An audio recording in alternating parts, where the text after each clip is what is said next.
Sa kwentong ito, susubaybayan natin ang kakaibang karanasan ni Kuya Tony, isang OFW na nakatagpo ng hindi pangkaraniwang nilalang sa ibang bansa. Hindi ito simpleng kwento ng multo, kundi isang nakakatakot na engkwentro sa isang nilalang na tila ba galing sa mga alamat, sa gitna ng mga scratching sound sa ilalim ng kama at mga misteryosong pangyayari. Matutuklasan ni Kuya Tony ang koneksyon nito sa kanyang nakaraan at sa pagkawala ng kanyang kaibigan. Handa na ba kayong malaman ang katotohanan sa likod ng mga tunog na ito at ang laban ni Kuya Tony sa isang tiktik?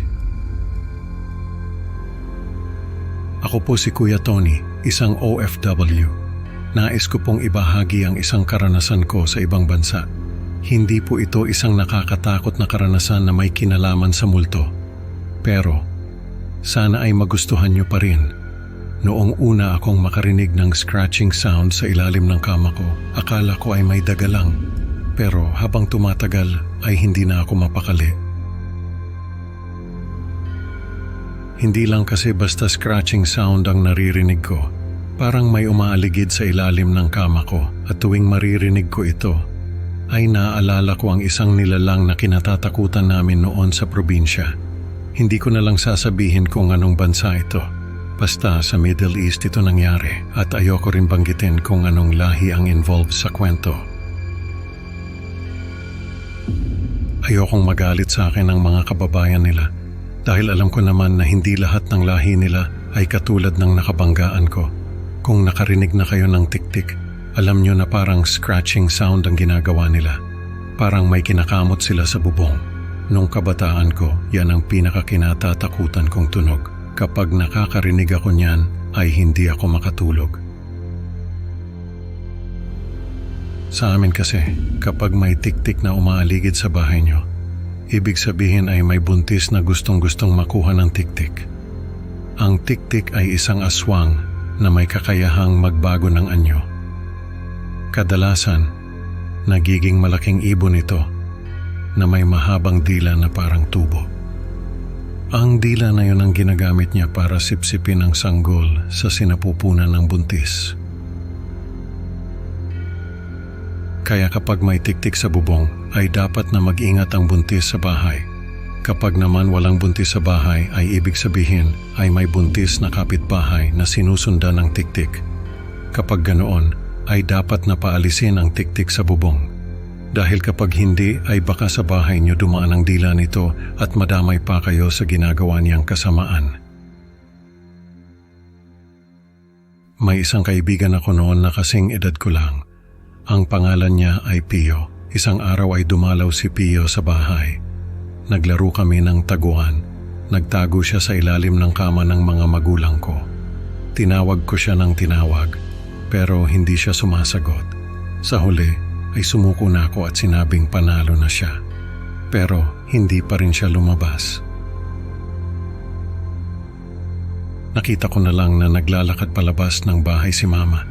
Hinahanap daw si Pio. Sabi ni Mama, ay umalis na raw si Pio. Sabi ko, hindi. Nagtatago lang siya sa ilalim ng kama nila. Pinuntahan namin ni Mama ang kwarto nila, pero wala si Pio. Naguluhan ako. Saan nagpunta si Pio? Hindi naman siya makakalabas ng bahay nang hindi ko nakikita. Hinanap namin siya sa buong bahay pero wala talaga. Kinagabihan ay may narinig kaming tiktik sa bubong. Lumabas si Papa at pinalayas ang tiktik. Kinabukasan ay nalaman namin na buntis pala ang nanay ni Pio. Pero nawawala raw si Pio. Doon ko lang nalaman na hindi pala alam ng mga magulang ni Pio na nasa bahay namin siya nung araw na mawala siya.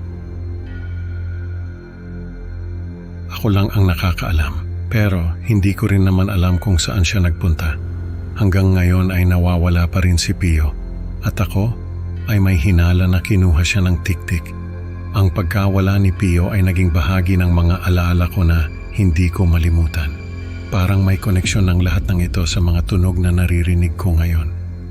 Parang sinasabi ng nakaraan ko na may hindi pa tapos na kwento na kailangan kong harapin. Kaya naman, tuwing naririnig ko yung tunog na yon, bumabalik lahat ng takot ko mula pagkabata. Parang may malamig na kamay na humahawak sa puso ko pinapaalala sa akin ang pagkawala ni Pio. Hindi ko matanggap na baka may nangyayari na namang masama sa paligid ko, kaya kailangan kong kumilos. Isang beses ay naisipan kong magbakasyon sa isang lugar doon sa bansang yon na parang probinsya. Na-miss ko kasi yung probinsya namin at yung lugar na yon ay parang yung probinsya namin. May mga bundok, mga puno, mga ilog. Doon ko nakilala si Omar, isa siyang OFW na nakapangasawa ng lokal. Nung una kaming magkausap ay nagulat ako dahil sabi niya ay hindi raw siya makatulog sa bahay nila dahil may scratching sound sa ilalim ng kama nila. Natawa ako, sabi ko ay ganun din ako sa bahay ko. Nagulat si Omar. Sabi niya baka iisa lang ang daga na yon. Natawa ako, sabi ko imposible naman yon. Malayo ang bahay ko sa bahay nila. Pero dahil sa sinabi ni Omar, ay naisip ko na hindi ko na kayang baliwalain ang scratching sound sa ilalim ng kama ko. Kailangan kong malaman kung ano talaga ang gumagawa ng tunog na iyon. Para sa akin, hindi lang ito tungkol sa takot, kundi tungkol sa pag-unawa sa mga bagay na bumabagabag sa akin mula pa noong bata ako. Pag-uwi ko sa bahay, ay sinilip ko uli ang ilalim ng kama. Pero wala naman ako nakita. Naalala ko lang na may flashlight pala ako sa cellphone. Kaya ginamit ko yon para mas makita pa yung ilalim ng kama. Doon ko nakita na may mga balahibo na nagkahalat sa ilalim ng kama ko, pati mga kuko. Kinilabutan ako. Hindi daga ang gumagawa ng scratching sound na yon, isang malaking hayop. At ang hinala ko ay may tik-tik na umaaligid sa akin. Naalala ko si Omar. Baka nga iisa lang ang tik-tik na yon. At baka sinusundan niya ako dahil baka may buntis na kapitbahay na sinusundan niya. Sa mga sumunod na araw ay nakilala ko si Khalid. Isa siya sa mga leader ng komunidad doon. Nakita niya ako na naglalakad sa gabi at tinanong niya kung ano raw ang ginagawa ko. Sabi ko ay hindi ako makatulog dahil sa scratching sound sa ilalim ng kama ko. Kaya lumabas ako para maglakad-lakad. Tiningnan niya ako mula ulo hanggang paa. Tapos ay parang napaisip siya. Nagtanong siya kung ano pa raw ang ginagawa ko sa gabi. Sabi ko, wala naman. Naglalakad lang ako. Tapos ay umuuwi rin agad. Tumango siya. Tapos ay nagpaalam na. Nagtaka ako sa inasal niya. Pero hindi ko na lang pinansin. Nung makausap ko uli si Omar, ay nabanggit ko sa kanya si Khalid. Sabi ni Omar ay kilala raw niya si Khalid. Isang araw ito sa mga leader ng komunidad. Pero may narinig daw siyang chismis na ako raw ay pinag-uusapan ng mga tao doon. Dahil daw sa mga ginagawa ko sa gabi. Nagulat ako. Ano ba ang ginagawa ko sa gabi? Naglalakad lang naman ako at hindi naman ako nakikipag-usap sa mga tao. Sabi ni Omar ay hindi niya alam.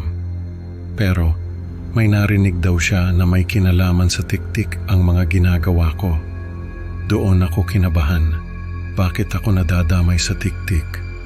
Nung gabing yon ay hindi ako nakatulog. Nag-alala ako na baka kung ano ang sabihin ng mga tao doon tungkol sa akin. Nung marinig ko uli yung scratching sound sa ilalim ng kama ay nagalit ako. Pinalabas ko yung gumagawa ng tunog na yon pero walang nangyari. Kaya lumabas na lang ako ng bahay. Naglakad-lakad ako. Nakarinig ako ng kaluskos mula sa puno. Tapos ay nakita ko si Khalid na nakatayo sa ilalim ng puno na parang may hinihintay. Hindi ko alam kung bakit niya ako sinusundan pero pakiramdam ko ay may alam siya na hindi ko pa nauunawaan. Ang mga mata niya ay puno ng lihim na tila ba may gustong iparating sa akin. Alam kong hindi siya basta-basta at kailangan kong maging handa sa anumang mangyayari. Tinanong ko siya kung bakit niya ako sinusundan pero hindi siya sumagot. Lumapit siya sa akin. Tapos ay naamoy ko yung mabahong amoy na nagmumula sa kanya. Sabi ko ay hindi ako buntis kaya tigilan na niya ako. Pero kung may buntis siyang sinusundan ay sabihin niya sa akin para matulungan ko siya. Tumawa si Khalid. Tapos ay nagtanong siya kung paano ko raw nalaman na siya ay isang tiktik. Sabi ko dahil sa scratching sound sa ilalim ng kama ko. Tapos ay sinugod niya ako. Pero nakailag ako. Tumakbo ako palayo sa kanya. Pero mabilis siya. Nahawakan niya yung braso ko. Sinuntok ko siya. Pero parang wala lang sa kanya. Sinuntok niya ako sa tiyan. Napaluhod ako. Tapos ay naramdaman ko na may tumutusok sa likod ko. Paglingon ko ay nakita ko yung mahabang dila niya na may matulis na dulo. Sinaksak niya uli ako. Pero nakailag ako. Tumayo ako at tinadyakan siya. Napatumba siya. Tumakbo ako palayo. Pero naramdaman ko na may pumulupot sa leeg ko. Yun yung dila niya. Hinila niya ako pabalik sa kanya. Tapos ay sinakal niya ako ng dila niya. Nawalan ako ng malay sa gitna ng laban namin. Pero hindi ko hinayaang magtagal yon. Nagising ako na nakahiga sa lupa at nakita ko si Khalid na nakatayo sa harapan ko. Nag-aabang ng tamang oras para tapusin ako. Pero alam ko na hindi ako pwedeng sumuko. Kailangan kong ipaglaban ang sarili ko at ang mga alaala ni Pio. Nagising ako na nakahiga sa lupa. Nakita ko si Khalid na nakatayo sa harapan ko. Sabi niya, ay gusto raw niyang kainin ang puso ko. Pero hindi niya alam kung paano niya ito maitatago sa asawa niya. Tumawa siya.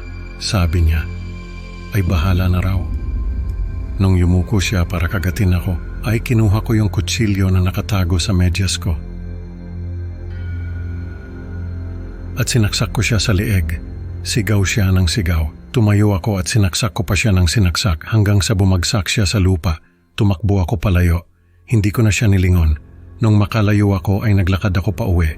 Pero nung makarating ako sa bahay ay may nakita akong mga tao na naglalakad. Natakot ako. Baka kasama nila si Khalid. Kaya nagtago ako. Hanggang sa mapansin ko na may dala silang stretcher at may nakahiga roon. Si Khalid. Nung makita ko yung mukha niya ay napansin ko na hindi na siya tao. Parang malaking paniki na siya.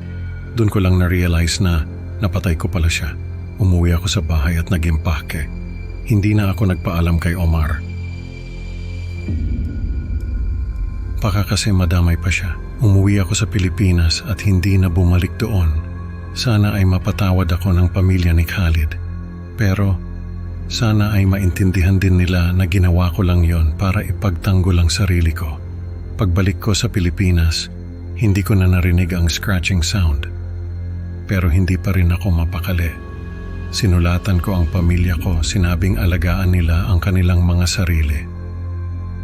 Hindi ko alam kung ligtas na nga ba ako, pero sana ay wala ng tiktik na magpaparamdam sa akin.